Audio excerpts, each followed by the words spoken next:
Donald Trump, donc, considère que Maria Corina Machado n'a pas la qualification nécessaire pour présider, que le véritable vainqueur des élections n'est pas en mesure de prendre la place de Maduro. Et qu'est-ce qu'il fait à la place? Eh bien, il s'appuie sur le système existant.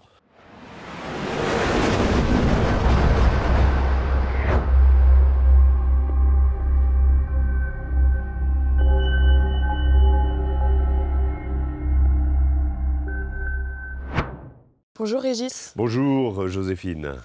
Alors Maria Machado, le prix Nobel de la paix 2025, a offert sa médaille au président des États-Unis. Tout d'abord, l'opposante vénézuélienne achète-t-elle la présidence auprès de Donald Trump? Alors, si c'est le cas, on peut se dire qu'elle fait bien les choses. Elle a effectivement déjà émis le souhait de céder à Donald Trump sa médaille, mais là, elle est arrivée à la Maison-Blanche dans un entretien officiel avec Donald Trump. Elle a été accueillie dans le bureau ovale et elle est arrivée, elle ne s'est pas contentée de donner sa médaille du prix Nobel qu'elle est allée chercher à Stockholm. La médaille est entourée d'un cadre avec expressément écrit le fait que Maria Corina Machado fait le don de cette médaille à Donald Trump en raison de ses efforts pour la paix. Tout ça est codifié, la médaille est dans un écrin, on la voit sur ce cadre, et on imagine que Donald Trump, évidemment, va mettre ça ou dans son bureau ou dans les couloirs de la Maison-Blanche, parce que bon, il ne s'est pas fait décerner le prix, mais pour lui, il fait tellement d'efforts pour la paix que, légitimement et naturellement, c'est lui qui devait le recevoir. Il ne l'a pas reçu. On sent bien que c'est quelque chose qu'il travaille la nuit, et cette histoire a fait peut-être bouger beaucoup de choses d'un point de vue de la reconnaissance de l'opposante vénézuélienne, c'est-à-dire que Donald Trump a dit d'elle qu'elle n'avait pas les qualifications pour gouverner. Tout ça, on sent que le prix Nobel est quand même quelque chose qui lui est passé sous le nez et qu'il en veut à celle qui l'a obtenu. Et que celle-ci fait ses efforts, elle va déposer en gros des offrandes. On est quand même dans un contexte extrêmement particulier en ce moment avec Donald Trump.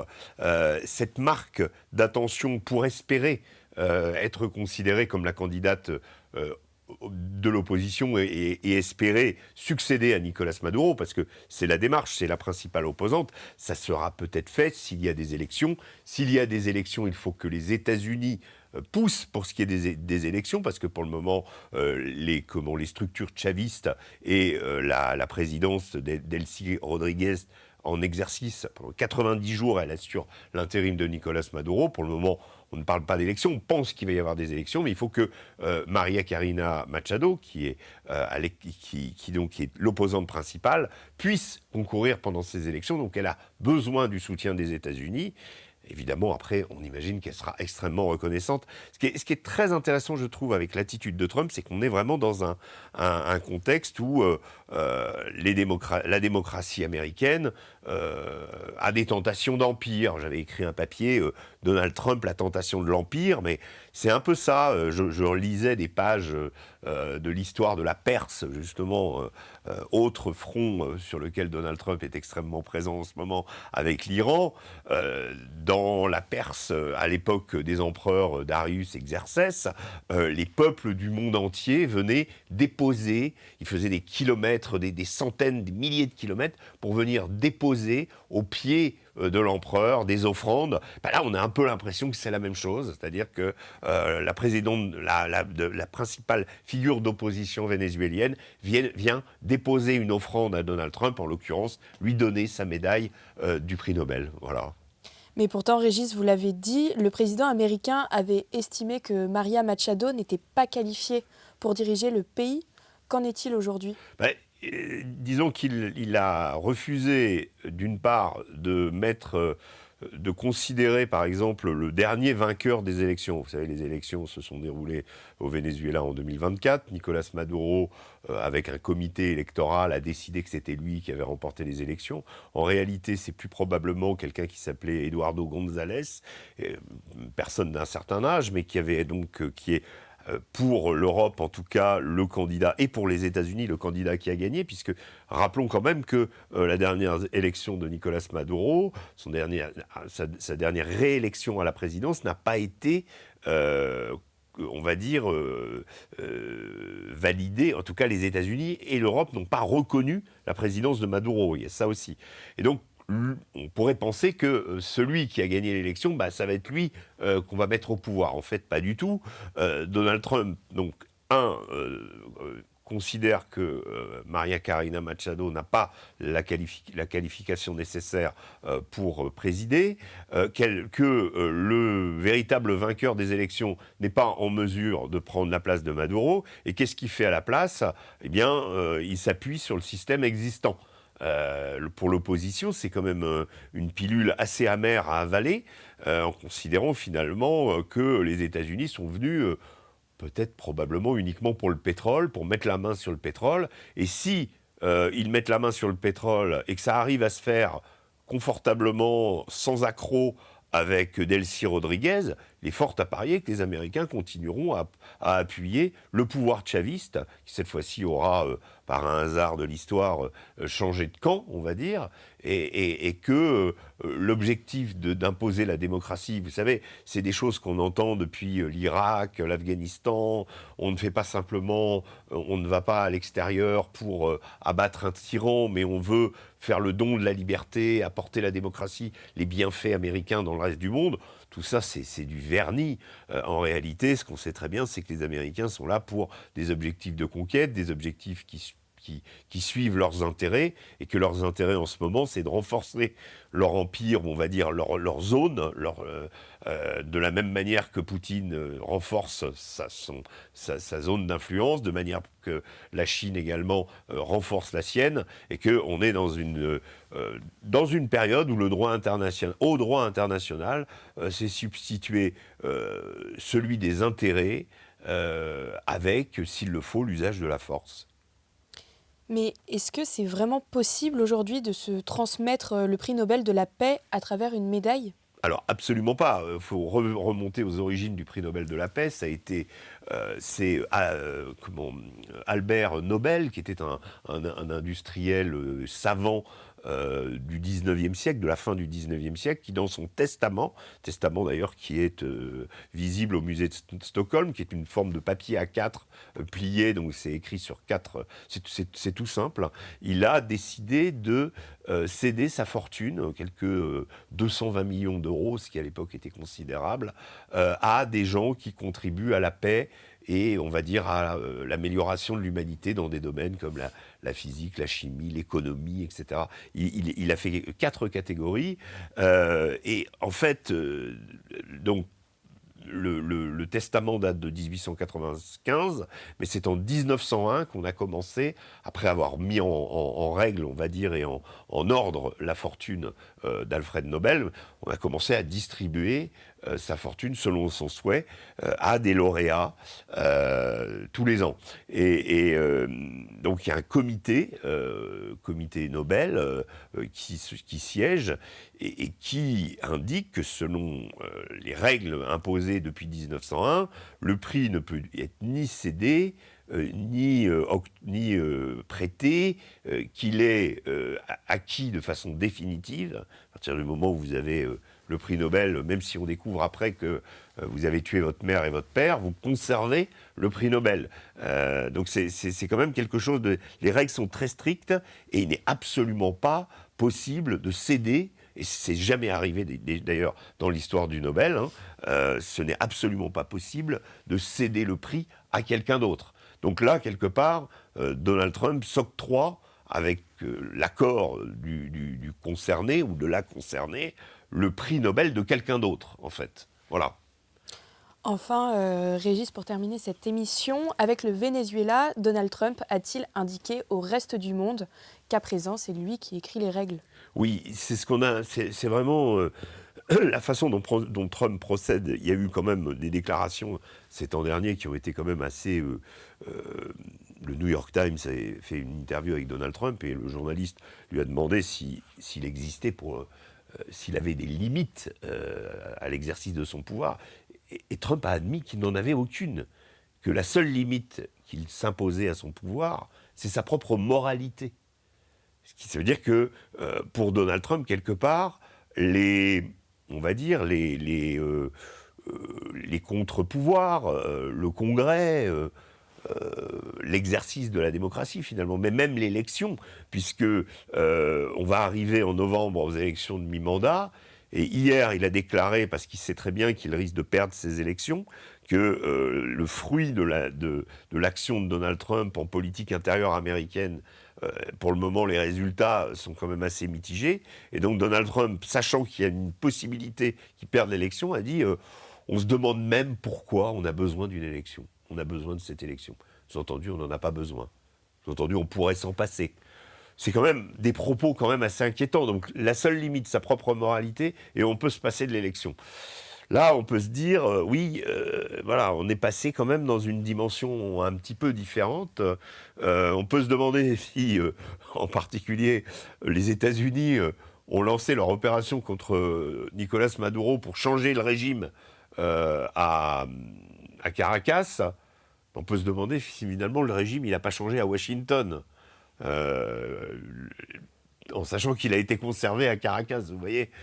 Donc c'est très particulier, mais ça indique aujourd'hui il faut faire attention avec Donald Trump. Ça veut dire que par exemple sur le cas du Groenland, où il est déterminé à acquérir le Groenland, ou à ce que les États-Unis s'en accaparent, on sent bien les Européens, qui ne sont pas d'ailleurs des monstres de courage en général, on sent bien les Européens très, on va dire, très fermes apparemment dans les mots. Dans les faits, c'est pas en envoyant 13 soldats allemands, 15 soldats français, 2 Norvégiens et quelques autres qu'on va renforcer la présence de l'OTAN. Alors, la France explique qu'il y aura, Emmanuel Macron dans ses vœux hier disait il y aura aussi des moyens aériens, des moyens militaires qui sont mis à disposition. Bon, les Américains possèdent une base, la base de Pitufik, qui se trouve du côté de Thulé, au nord du Groenland. Il y a 10 000 soldats américains qui sont sur place. Qu'est-ce qu'on va faire face à 10 000 soldats américains s'ils sont déployés dans les principales villes du Groenland, dans les villages? Les Américains peuvent faire ce qu'ils veulent. D'abord, ils sont déjà maîtres chez eux au Groenland, et la présence de ces troupes européennes, elle ne peut être que symbolique. Mais on sent bien qu'il y a une sorte de prudence, on dira, vis-à-vis de Trump, et même dans le cas d'adversaires déterminés, en l'occurrence l'Iran, c'est l'Iran qui fait le premier pas, alors que Trump menace de frapper le pays, c'est l'Iran, par l'intermédiaire de son ministre des Affaires étrangères le week-end dernier, qui reprend contact avec Witkoff en disant « Oh, Américains, nous sommes prêts à reparler du nucléaire », sachant très bien que cette question du nucléaire obsède Donald Trump et que des progrès de ce point de vue-là pourraient lui permettre de tolérer tous les excès du régime quelque part. Donald Trump affiche un souci du genre humain, dit s'opposer au massacre, dit s'opposer à la répression, dit s'opposer à la guerre, quand c'est le cas de l'Ukraine. Mais quand c'est le cas de ses intérêts et quand le pays promet finalement d'obéir à Trump, on sent que les choses on s'en écarte. Le régime Maduro était décrit comme infernal pour son peuple, affamant sa population. Bon, on a enlevé Maduro, on a mis son adjointe, qui est peut-être encore plus charismatique et encore plus extrémiste que lui. Et cette même adjointe n'a changé rien du tout dans l'infrastructure, où les rues de Caracas, à l'heure où nous parlons, sont réglées, sont dirigées, sont contrôlées par des milices populaires qu'on appelle les collectivos, qui sont ceux qui oppressent justement les opposants. Et certains opposants ont été sortis de prison, certes. Oui, il y a des Américains qui étaient en prison, qui ont été libérés, il y a des Italiens, mais si vous voulez, le reste de la population ne voit pas le changement.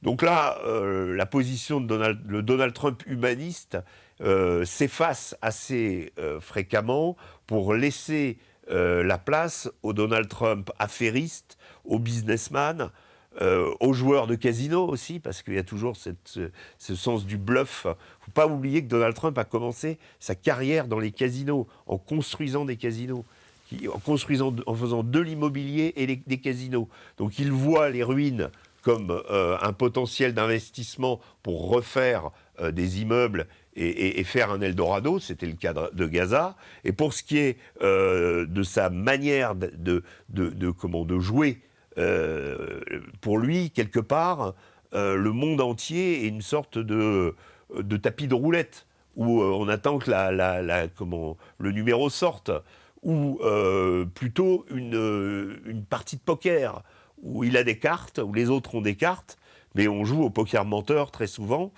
Je vais frapper, j'attends la dernière minute, et puis finalement, je ne frappe pas. Donc, c'est très Trump, hein. C'est très Trump, cette versatilité, elle fait partie de l'équation, elle met tout le monde mal à l'aise, elle fait peur, mais elle fait que, à chaque fois, le monde entier, adversaire comme allié, attend ce que va dire Trump avec crainte.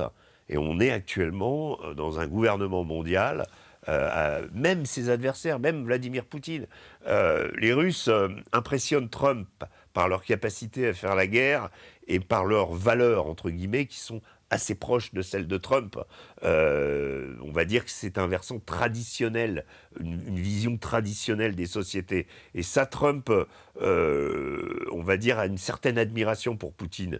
Mais quand vous regardez, quand Trump décide de s'emparer des pétroliers vénézuéliens, y compris ceux sous pavillon russe qui viennent faire de la contrebande de pétrole, Poutine ne dit rien.